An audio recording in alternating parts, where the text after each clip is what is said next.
ভাই আপনারা কিসের জন্য আজকে এখানে প্রোগ্রাম করতেছেন একটু আমাদেরকে বলবেন? বিসমিল্লাহির রহমানির রহিম। দেশ নায়ক, রাষ্ট্রনায়ক, আগামী দিনের বাংলাদেশের ভবিষ্যৎ আমাদের বিএনপির চেয়ারপারসন, ভারপ্রাপ্ত চেয়ারপারসন তারেক রহমানের নির্দেশে আমাদের কৃষক দলের কেন্দ্রীয় কমিটির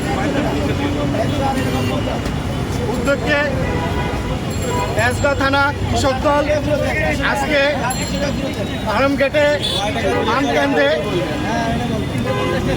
এই সবজি বিক্রয় ক্রয় মূল্য নিয়ন্ত্রণের জন্য একটি অনুষ্ঠান করেছে। যখন দেশে আমাদের দ্রব্যমূল্য বৃদ্ধি, তখন আমাদের চেয়ারম্যান তারেক রহমানের নির্দেশে জনগণের মধ্যে এই ক্রয় ক্ষমতাকে নিয়ন্ত্রণ রাখার জন্য কৃষক দলের আজকের এই অনুষ্ঠান।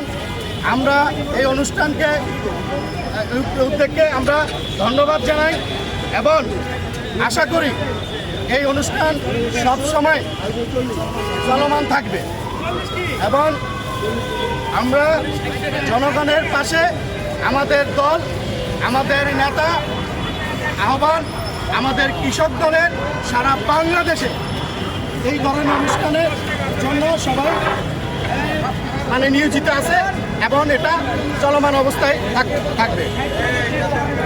এখন আমরা আশা করি জনগণ দ্রব্যমূল্য নিয়ে আমাদের এখানে জনগণ স্বাগতম জানাইছে এবং সবাই মোটামুটি স্বতঃস্ফূর্তভাবে অংশগ্রহণ করেছে। ধন্যবাদ।